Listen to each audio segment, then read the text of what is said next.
नमस्कार दोस्तों। Junior added शिक्षक भर्ती प्रस्ताव शासनादेश के लिए क्या बनाकर भेजा गया? शासनादेश कब तक जारी होगा?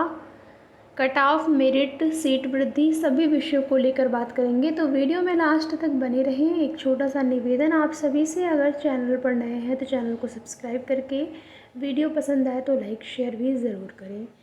एडेड जूनियर शिक्षक भर्ती को लेकर सबसे पहले बात कर लेंगे, उसके बाद आज के डेली न्यूज़पेपर के माध्यम से अन्य भर्तियों से संबंधित जो सूचनाएं हैं उससे भी आप सभी को अवगत कराएंगे।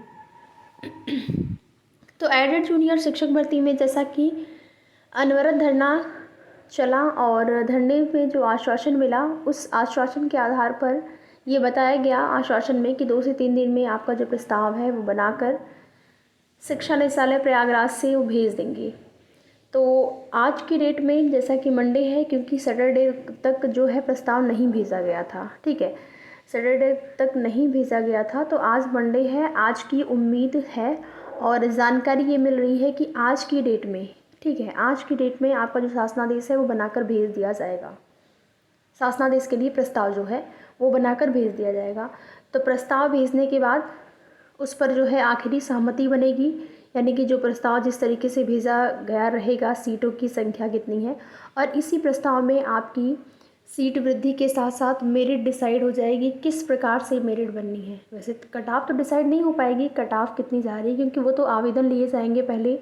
आवेदन लेने के बाद फिर सीटों की संख्या के सापेक्ष, जैसे भी सीटें की संख्या होंगी, जितनी भी होंगी, उसके सापेक्ष जो है फिर मेरिट ऊपर से तय की जाएगी। तो अभी जो है आपके शासनादेश, यानी कि जो प्रस्ताव भेजा जाएगा आज की डेट में, लगभग अब मान के चलिए 99% उम्मीद है कि शासनादेश के लिए प्रस्ताव भेज देंगे। अब बस यही है कि कोई लेट लतीफ़ी या फिर किसी तरह का बहाना ये लोग न करें, बस यही है, क्योंकि आश्वासन दिया है इन्होंने। और जिस तरीके से अभ्यर्थियों ने अपनी पीड़ा के साथ अनवरत धरना दिया और अपनी बात को मनवाने के लिए प्रयास किया, आश्वासन से अभ्यर्थी हट गए, तो इसका मतलब ये बिल्कुल नहीं है कि अधिकारी लोग जो है उनका फ़ायदा उठाएंगे। चलिए अब धरना प्रदर्शन तो ख़त्म हो गया है तो हम लोग आराम से करें, ऐसा नहीं है।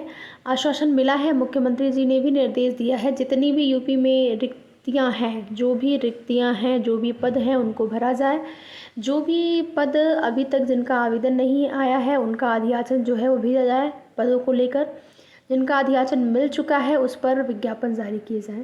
तो अलग अलग भर्तियों को लेकर उनका आदेश निर्देश जारी हुआ है। आप पर्टिकुलर किसी एक भर्ती का नाम उसमें नहीं लिया गया है, लेकिन ये सभी भर्तियों को लेकर उन्होंने आदेश दिया है। तो उसमें सभी ऐसी भर्तियां हैं जो कि पेंडिंग पड़ी हुई हैं यूपी में, चाहे वो एडेड जूनियर शिक्षक भर्ती हो या फिर यूपी टीजीटी पीजीटी परीक्षा डेट को लेकर हो, तो सारी भर्तियों पर कार्य जो है वो शुरू हो गए हैं। तो आपका जो प्रस्ताव है उसमें सीट वृद्धि के साथ साथ मेरिट किस प्रकार से बनेगी, राज्य स्तरीय, ज़िलेवार बनेगी या फिर राज्य स्तरीय, ये सारी चीज़ें क्लियर हो जाएंगी। कट ऑफ तो आपका बाद में क्लियर होगा। एक्सपेक्टेड कट ऑफ आपको बताई गई है हमारे द्वारा। अगर चैनल जो आपके सीटें हैं वो 6000 हो जाती हैं, जो अधियाचित पद थे, अधियाचन जितने रिक्तियों का, जितना पदों का अधियाचन मिला था, अगर उतने अधियाचन के पद को जोड़ देते हैं ये लोग, 6000 पद हो जाते हैं, तो 70 से कम भी आपका गुणांक जाने की पूरी उम्मीद रहेगी। कट ऑफ 70 से कम भी आपका जा सकता है। अनरिजर्व कैटेगरी का 70 और अन्य कैटेगरी का 70 से भी कम। लेकिन वहीं पर सीटों में अगर वृद्धि नहीं होती है या कम सीटें बढ़ती हैं तो थोड़ी सी उससे हाई, लगभग 71-72 के आसपास आप मान के चल सकते हैं। तो सीटें तो बढ़ी होंगी, ये तो कंफर्म है। कई बार रिक्त सीटों का ब्यौरा लिया गया था, कई बार डेटा मांगा गया था, आप सभी देखेंगे होंगे अलग अलग लेटर या नोटिस के माध्यम से।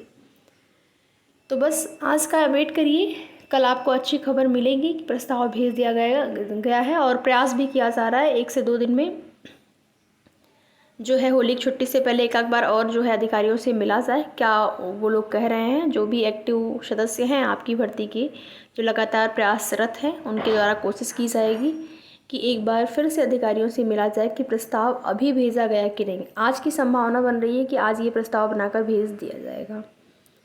बाकी यहाँ पर देखेंगे न्यूज़पेपर के माध्यम से अन्य भर्तियों से संबंधित सूचनाएं।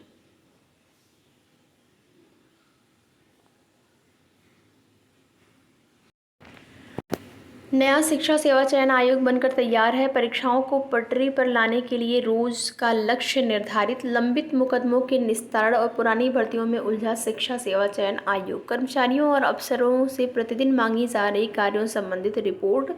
आप देखेंगे कि जो चीज़ें हैं प्रगति हुई हैं और नया शिक्षा सेवा चयन आयोग बनने से जो शिक्षक भर्तियां हैं उनमें भी तेज़ी आएगी। उत्तर प्रदेश शिक्षा सेवा चयन आयोग के गठन के साथ ही आयोग को कई लंबित भर्तियों और मुकदमों की जिम्मेदारियां भी मिली हैं।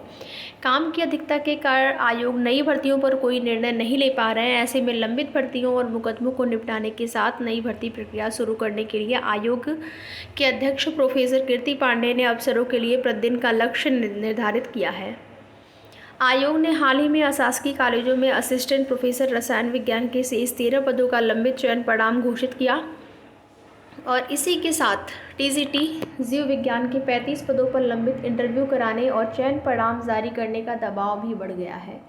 आयोग के गठन से पहले 2 बड़ी भर्ती शुरू होनी थी, लेकिन बाद में दोनों भर्तियां भी आयोग के जिम्मे कर दी गई। इनमें अशासकीय महाविद्यालय में असिस्टेंट प्रोफेसर के 1017 पद और अशासकीय माध्यमिक विद्यालयों में जो टीजीटी पीजीटी का आपका 4163 पद है वो भर्ती शामिल है। आयोग पर दोनों भर्ती की परीक्षा तिथि घोषित करने का भी दबाव है। इन लंबित भर्तियों को पूरा कराने के साथ आयोग की लंबित मुकदमों का भी निस्तारण कराना है, क्योंकि शिक्षा सेवा चयन आयोग में उच्चतर शिक्षा सेवा आयोग और माध्यमिक शिक्षा सेवा चयन आयोग बोर्ड का जो है विलय होने के बाद उनके मुकदमे भी आयोग को हस्तांतरित कर दिए गए हैं। आयोग में अब तक विधि अधिकारी की नियुक्ति नहीं हुई है, सो मुकदमे के निस्तारण की जिम्मेदारी भी दूसरे कर्मचारियों अफसरों पर है, इसलिए थोड़ा सा डिले हो रहा है। तो जो मुकदमे वगैरह हैं अलग अलग भर्तियों को लेकर उनका भी जो है निस्तारण करेंगे, तो थोड़ा सा प्रेशर चाहता है और ये सारे काम निपटा के फिर उसके बाद टीजीटी पीजीटी आप मान के चलिए कि मार्च से पहले की संभावना तो नहीं ही बन रही है कि टीजीटी पीजीटी का तो टाइम है आपके पास नवंबर दिसंबर जनवरी फरवरी, लगभग 4 महीने का टाइम अभी भी है। आप तैयारी करते रहिए। प्रदेश भर में फिर शुरू होंगे गुरुकुल पद्धति के विद्यालय। सीएम योगी। वाराणसी में मुख्यमंत्री ने संस्कृत छात्रवृत्ति योजना का किया शुभारंभ। संस्कृत महाविद्यालय में जल्द शुरू होगी संस्कृत शिक्षक की भर्ती। तो जिन लोगों ने संस्कृत विद्यालय से या फिर कहेंगे जैसे संपूर्णानंद यूनिवर्सिटी है आपकी, संस्कृत विद्यालय से जिन लोगों ने पढ़ा है संस्कृत में, तो उस क्योंकि संस्कृत विद्यालय का मतलब है कि संस्कृत जो है विद्यालय में ही आपकी नियुक्ति होगी। संस्कृत में शोध करने वाले छात्रों को भी 3 साल तक छात्रवृत्ति दी जाएगी। सीएम ने संस्कृत महाविद्यालय में रिक्त पदों को जल्द से जल्द भरने की घोषणा की है। स्थायी शिक्षक मिलने तक मानदेय वाले शिक्षकों की नियुक्ति की जाएगी। अभी आउटसोर्सिंग के माध्यम से रखे गए हैं टीचर, तो अभी उनकी नियुक्ति की जाएगी। उन्होंने विद्यार्थियों से आग्रह किया है कि संस्कृत को केवल धार्मिक भाषा नहीं बल्कि विज्ञान, तकनीकी और समाज की तमाम समस्याओं को सुलझाने का एक सशक्त माध्यम मानकर उनका अध्ययन करें। तो ये देखेंगे डेली न्यूज़पेपर के माध्यम से संस्कृत विद्यालय में भी शिक्षक भर्ती आने की उम्मीद। बाकी आगे की जो भी जैसी भी सूचनाएं होंगी आप सभी को उसकी जानकारी समय पर इस चैनल के माध्यम से दी जाएगी। तो वीडियो में लास्ट तक बने रहने के लिए आप सभी का बहुत बहुत धन्यवाद।